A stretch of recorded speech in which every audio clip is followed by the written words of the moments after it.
Gema Madinah 93.7 FM. Assalamualaikum warahmatullahi wabarakatuh. Waalaikumsalam warahmatullahi wabarakatuh. Masya Allah, gimana kabarnya Ustaz? Alhamdulillah bekhair Ustaz. Masya Allah, ini pemirsa dan pendengar Radio Gema Madinah yang dimuliakan oleh Allah Subhanahu Wa Taala. Di depan saya ini ada dua orang ustadz ya, yang mana dua orang ustadz ini mungkin sangat berpengaruh sekali di Bakkah atau di Malaysia Tengah 8 Martapura, karena dengan persetujuan mereka lah santri itu bisa masuk, bisa keluar dari pondok pesantren ini. Yaitu kita sengaja pada hari ini mendatangkan tim kesantrian, bagian kesantrian di Ponpes Al Irsyad Tengah 8 Martapura. Gimana kabarnya Ustaz Mukhlis? Sehat Ustaz Mukhlis? Alhamdulillah. Alhamdulillah. Ustaz Abdurrahman gimana kabarnya? Sehat Abdurrahman? Sehat Alhamdulillah. Tayyibin, mabsutin. Ini saya sebelum ana masuk ya, menanya-nanya antum, kepo-kepo ya antum sedikit ini tentang masalah kesantrian. Nah. Sedikit kita mau ta'aruf nih, tanya-tanya nih Ustaz. Tapi ana mulai mungkin dari Ustaz Mukhlis dulu. Ustaz, antum usianya berapa sekarang Ustaz? Wah, usianya sudah tua, Ustaz. Berapa Ustaz? Masya Allah. Kira-kira 43, Ustaz. Tapi mukanya masih baru lulusan SMA. Muda, Masya Allah. Awet muda, ya Allah. Awet muda beliau. Ustaz, asli mana Ustaz? Madiun. Madiun, Masya Allah. Sudah berapa tahun Ustaz di Martapura atau di Kalatak? Masuk 8 tahun. Masuk 8 tahun Ustaz ya. Dulu pengalamannya sempat pernah di mulazamah di Saudi Ustaz ya. Iya, di Ma'had Al-Haram. Di Ma'had Al-Haram, Masya Allah. Sempat berapa tahun di sana Ustaz? Kalau di Ma'had Haramnya 4 tahun. 4 tahun. Tapi kalau tinggal di Saudi 8 tahun. 8 tahun. Berarti 4 tahun, 8 tahun seluruhnya di Saudi Ustaz ya. Iya. Masya Allah. Tapi Ustaz Abdurrahman, Nah, Ustaz. gimana? Asli mana Ustaz? Ulun ana aslinya di Martapura. Asli Martapura. Asli orang Martapura. Kalau boleh tahu Ustaz, usianya berapa sekarang Ustaz? 33 Ustaz. 33, Nah. Masya Allah. Tapi mukanya kok masih muda-muda ya, Masya padahal Allah. kesantrian ini. Alhamdulillah. Seperti nggak ada masalah kayaknya. Alhamdulillah. Tuh. Mungkin sering bergaul sama santri. Ya Masya Allah. Tapi Ustaz, antum pendidikan terakhir apa Ustaz? Lulusan apa Ustaz terakhir? S1 Pendidikan Bahasa Arab di Syekh Ali bin Abi Thalib Surabaya Ustaz. Saya Ali bin Abi Thalib ya. Berarti sama Ustaz Faisal sekelas gitu ya. Sama Faisal ulun kakak kelas beliau. Kakak kelas, Masya Allah. Taib. Ustaz Mukhlis, ini mungkin banyak orang nanya-nanya, antum ini sudah menikah apa belum? Mungkin banyak orang nanya gitu ya. Jadi mungkin Alhamdulillah sudah satu istri, alhamdulillah. satu istri. Anak berapa Ustaz kalau boleh tahu Ustaz? 4 ya. 4. Ustaz Abdurrahman sudah nikah? Sudah nikah. Sudah, Alhamdulillah, Masya Allah. Berapa anak Ustaz? 2 Ustaz. 2, Masya Allah. Taib. Ustaz, antum berdua ini kan Ustaz Mukhlis kalau nggak salah ketua kesantrian tadi ya. Nah. Bagian kesantrian Ustaz Abdurrahman wakilnya ya. Wakilnya. Ini sedikit kita ingin nanya-nanya ya tentang masalah kesantrian biar orang tua di luar dan juga pendengar Radio Gema Madinah dan juga pemirsa yang melihat di YouTube ini bisa tahu ya secara mendalam tentang kesantrian itu seperti apa sih. Taib. Ana mulai Ustaz Mukhlis dulu. Ustaz, kesantrian itu apa fungsinya di pondok pesantren itu, apa Ustaz, fungsinya kesantrian itu? Iya. Kesantrian itu lebih pada memperhatikan ketertiban santri, kedisiplinan. Jadi kan dalam lembaga pendidikan itu kan tarbiyah wa ta'lim, ada pendidikan, ada pengajaran. Maka kesantrian itu lebih kepada pendidikan, bagaimana santri itu bisa mengamalkan ilmu teori yang didapat di kelas. Mereka sudah mengetahui wajibnya sholat berjamaah, berperilaku baik, jujur dan sebagainya. Nah, maka kesantrian ini yang mengawal mereka mempraktekkan ilmu teori yang mereka dapatkan di kelas. Artinya kesantrian ini ngontrol dan memantau santri ketika di luar KBM seperti itu kan Ustaz? Iya. Secara singkatnya ya. Masya Allah. Taib, Ustaz Abdurrahman. Nah, Tapi ya, tugas kesantrian tadi kalau dilihat dari itu kan sangat banyak sekali Sangat yang banyak mengontrol. sekali, Ustaz. Nah, antum memanajemen ini seperti apa? Antum sendiri kan ngajar ya. Ya. Nah, gimana menjalankan semacam ini? Manajemennya ya kita pertama kita sering-sering bergaul dengan santri. Selain kita mengajar di kelas, kita juga sering datang ke pondok melihat kegiatan-kegiatan santri di pondok. Kemudian kita juga ada jadwal rutin harian pondok santri-santri jam sekian ngapain, habis sholat ngapain, ada kegiatan apa, ada kegiatan yang mendukung KBM di kelas, contoh misalkan ada belajar malam, kemudian ada bimbingan di kamar oleh para musyrif, kemudian kita juga di dalam mengontrol akhlak santri, kita juga rutin sepekan sekali mengasih nasihat santri bagaimana yang mereka lakukan selama sepekan ini, apakah banyak pelanggaran yang dilakukan ataukah minim, ataukah dia malah lebih bagus daripada yang pekan sebelumnya, apakah tidak gitu. Masya Allah. Jadi terus kita kontrol Oke. bagaimana mereka bermuamalah dengan ilmunya di dalam pondok ini, Ustaz. Baik. Muhlis, kan kesan ini orang di luar kesantrian itu kan serem gitu kan ya katanya Nah. ya. Suka memukul gitu Iya. ya, menghukum dan semisalnya gitu Nah. ya. Tapi mungkin kesantrian itu apakah juga mungkin ngasih hadiah atau seperti apa Tat? Mungkin ya. Iya. Jadi kan mungkin biar orang image di luar itu kesantrian itu tidak hanya sekedar menghukum, izin tidak boleh keluar gitu ya. Nah. Mungkin apa ya? Mungkin kesantrian ini mungkin ada memberikan hadiah atau seperti apa? Iya. Dalam pendidikan kan kita tahu ada tarhib, ada tarhib.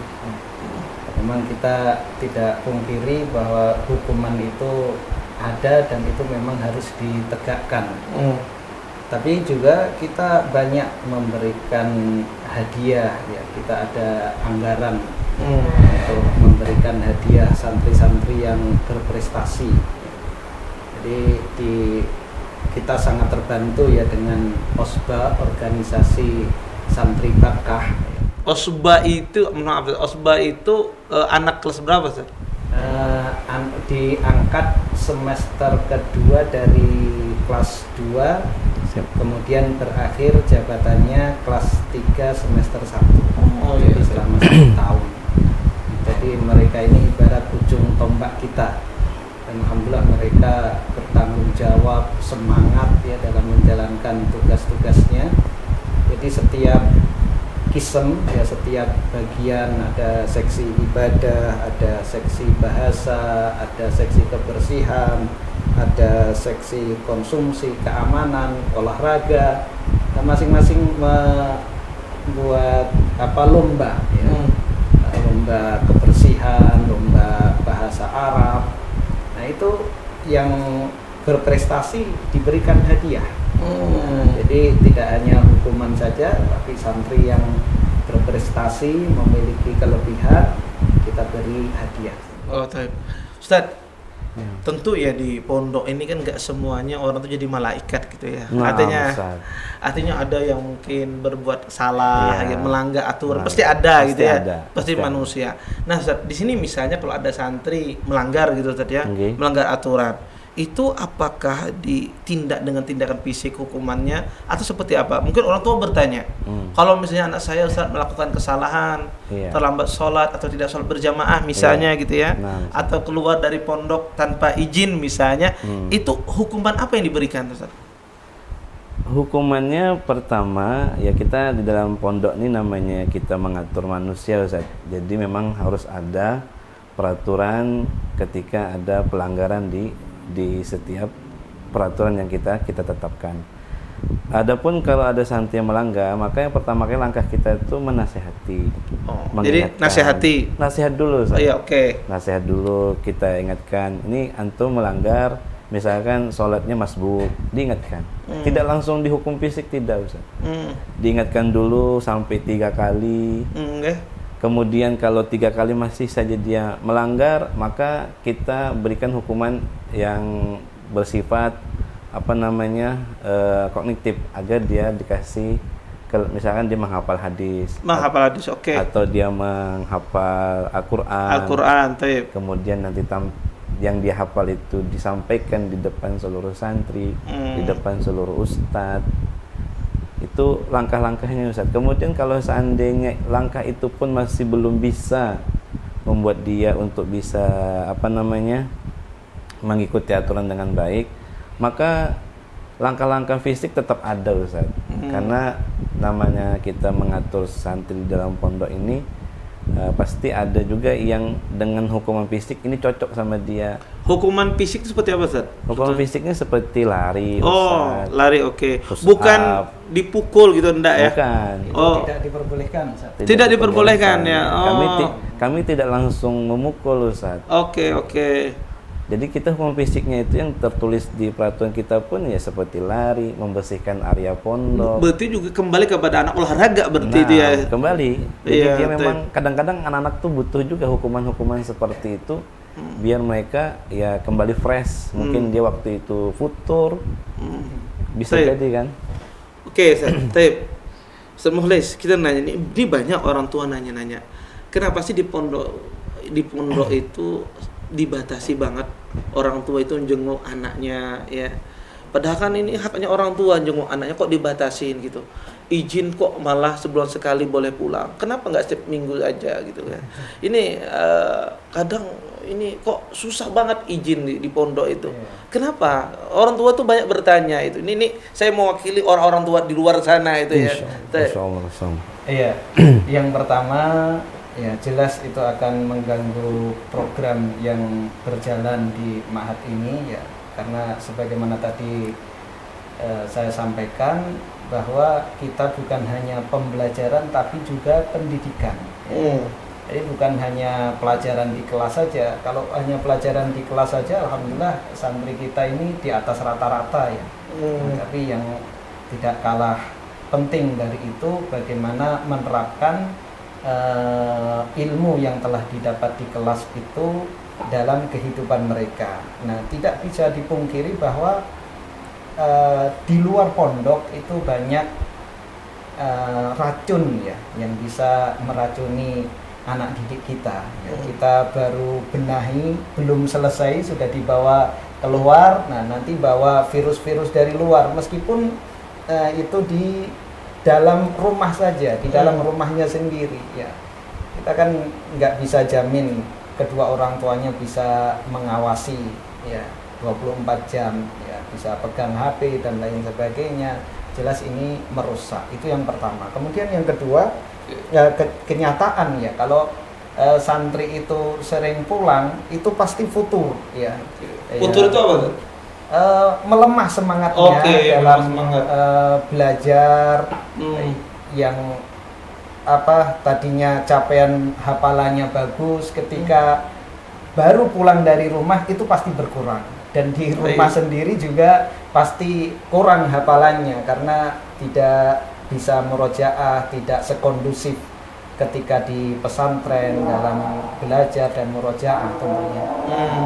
Tapi berarti Ustaz ya untuk berhati-hati gitu ya, artinya karena untuk agak selektif gitu ya, karena orang tua nggak bisa memantau 24 jam kemungkinan besar. Yang kedua ya agar mereka tidak mengkendor semangatnya gitu tadi. Itu sebab kenapa perizinan itu dibatasi ya. Dibatasi dan dipersulit ya, dibatasi dan dipersulit. Kemudian juga kalau santri itu sering pulang, mah bawaannya pengen pulang terus. Oke. Ada nggak sih santri yang nggak mau pulang, Ustaz? Ada. Kasih izin tapi nggak mau pulang gitu. Biasanya justru orang tuanya yang ngotot ya. Kalau santrinya alhamdulillah nurut aja, nggak boleh itu sudah nggak boleh. Nah, biasanya orang tuanya itu yang pintar bikin alasan. Oh gitu. Kalau santrinya alhamdulillah mudah dipahamkan. Nggih. Tapi Ustaz Abdul Rahman, tentu antum ini banyak bergelut dengan santri. Capek nggak sih Ustaz mengurus kesantrian ini? Iya. Ya, kalau dengan berbagai macam tingkah laku anak-anak ini. Ustaz. Capek nggak sih Ustaz? Kalau dikatakan capek, cuma karena kita menikmati apa yang kita lakukan di pondok ini, ya enak Ustaz, karena saya pribadi lebih suka bergaul dengan santri, Ustaz. Senang gitu karena dekat sama santri itu membawa keberkahan yang banyak, Ustaz, kalau menurut Oke. saya. Tapi Ustaz, menurut antum ya, antum kan sudah kira jadi di kesantren ini berapa tahun sudah antum? Ustaz? Hampir 8 tahun, Ustaz. 8 tahun. Taib. Saya mau bertanya nih, Ustaz.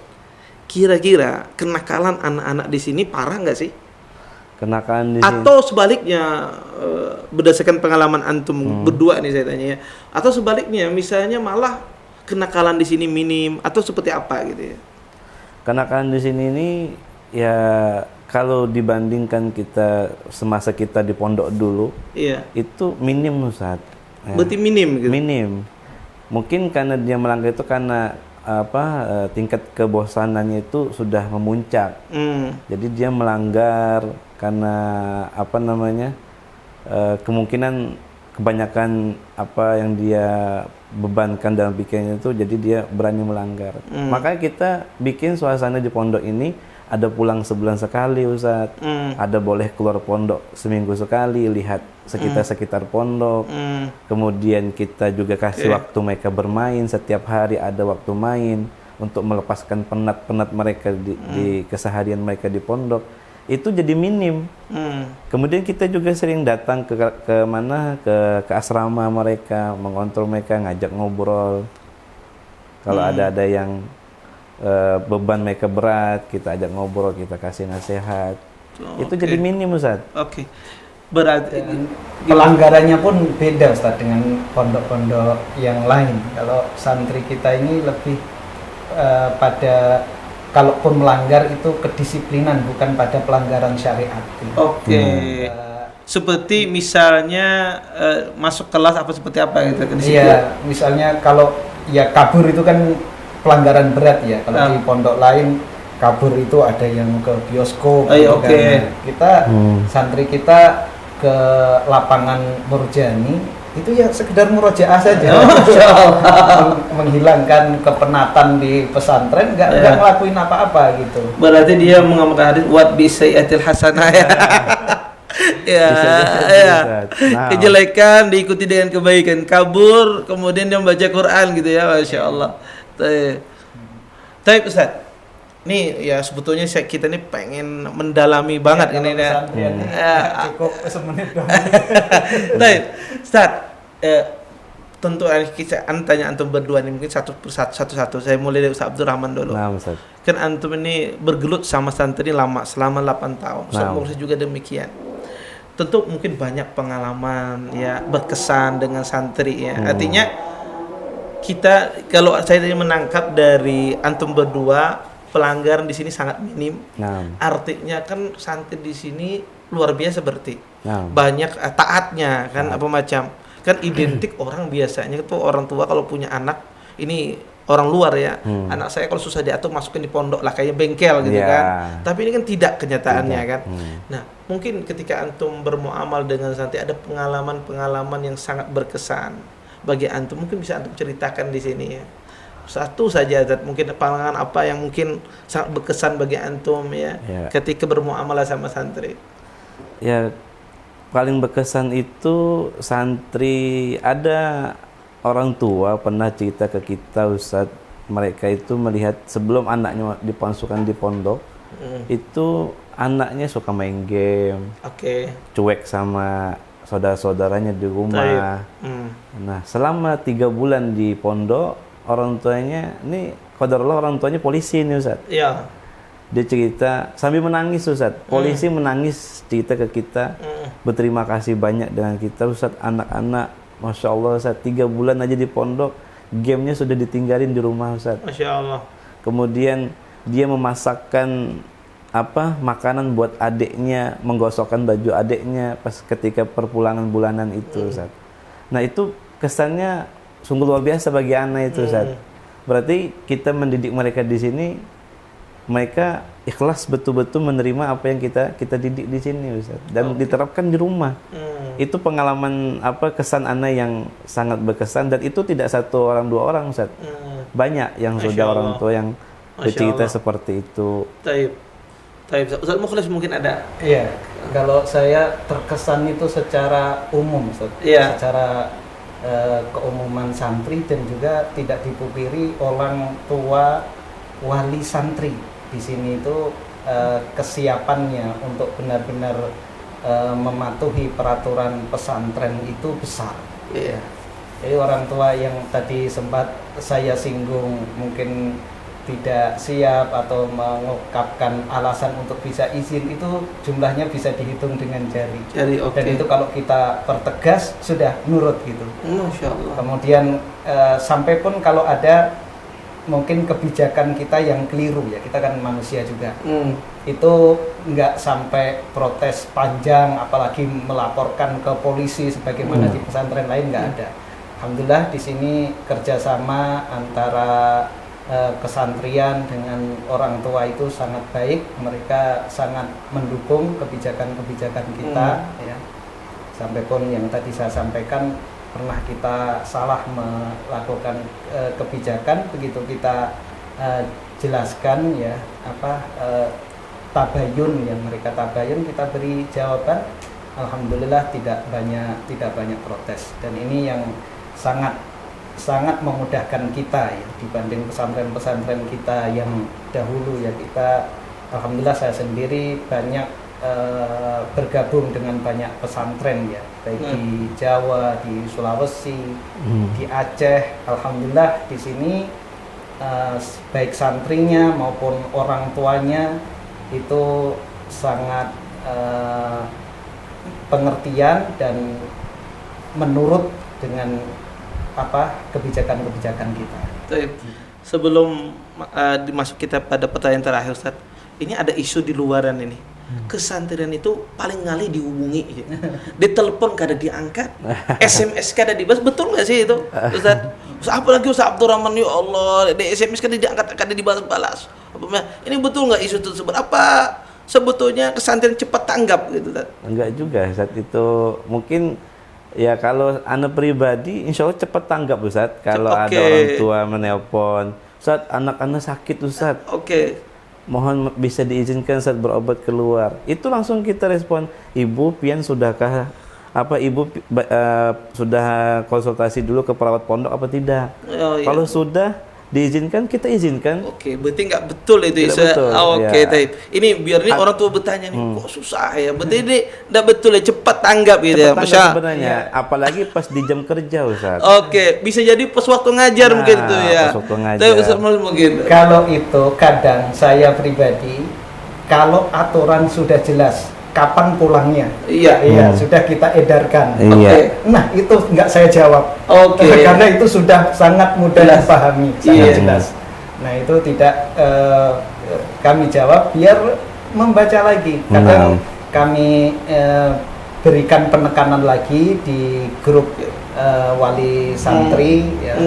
Kami tegaskan bahwa tidak ada izin sebelum waktu yang telah ditentukan. Itu sudah sangat dipahami. Jadi kalau ada WA, ada telepon tidak diangkat karena pengen melobi. Jadi,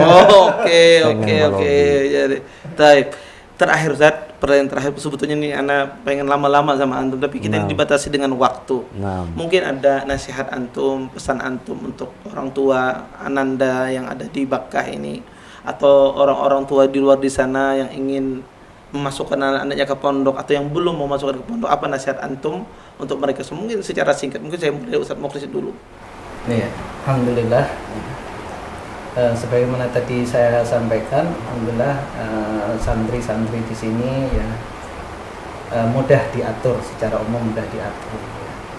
Jadi saya tidak memberikan nasihat, tapi justru saya mengucapkan terima kasih ya kepada para santri dan juga orang tua atas kerjasamanya selama ini, dan mungkin terus dipertahankan, bahkan ditingkatkan pengertiannya terhadap kebijakan-kebijakan yang dilakukan di Mahat ini, terutama dari kesantrian. Baik, Ustaz Abdurrahman mungkin terakhir. Kalau untuk nasihat orang tua yang sudah menyekolahkan anaknya di pondok ini, ya nasihatnya terus dipantau anaknya ketika perpulangan, Ustadz. Karena ya kita tahu di luar sana fitnah syahwat, syubhatnya sangat sangat besar. Oke. Maka nasihat kami terus dipantau. Kalau seandainya ada perbuatan yang kurang baik, bisa disampaikan ke kita untuk bisa menasihati anaknya pas datang ke pondok. Itu yang bisa saya nasihatkan. Kemudian untuk wali murid yang belum anaknya sekolah di pondok sini, maka ya persiapkan dengan sebaik-baiknya sebelum mendaftar di pondok ini, karena pondok ini Masya Allah ya pendaftarnya sangat banyak dan kita terbatas menerima santri. Setahun cuma 66 santri aja yang kita terima. Maka teruslah berusaha dan siapkan anaknya dan berdoa kepada Allah, mudah-mudahan anaknya bisa mengikuti pendidikan di pondok ini. Baik. Itu aja, Ustaz. Jazakumullah khairan Ustaz Mukhlis, Ustaz Abdurrahman atas nasihatnya dan penjelasan yang sangat detail tentang kesantrian. Kaum muslimin dan muslimat yang dimuliakan oleh Allah Subhanahu wa taala, tadi kita dengar penjelasan dua ustaz kita, Ustazun Al-Fadil, Ustaz Mukhlis bin Ridha dan Ustaz Abdurrahman Al-Banjari, tentang masalah seluk-beluk kesantrian di Pondok Pesantren Aisyah Tengah 8 Martapura. Ternyata kesantrian tidak seperti kita bayangkan, tidak menyeramkan, bahkan sangat humoris ya. Kesantrian bahkan justru ada sering pembagian hadiah ya, mengapresiasi tulab-tulab, santri-santri yang berhasil, yang sukses. Nah, ini tentu menjadikan gambaran baru bagi orang tua yang di luar sana menganggap kesantrian itu hanya sekedar memberikan izin atau tidak, yang menghukum atau tidak. Ternyata kesantrian itu sangat luas, ya, memberikan apresiasi, hadiah kepada anak-anak yang berprestasi, kemudian juga mendidik anak-anak tersebut, dan tentunya kesantrian ini dibikin semuanya untuk kemaslahatan anak-anak pondok itu sendiri. Mungkin itu dari kami. Wassalamualaikum warahmatullahi wabarakatuh. Waalaikumsalam warahmatullahi wabarakatuh.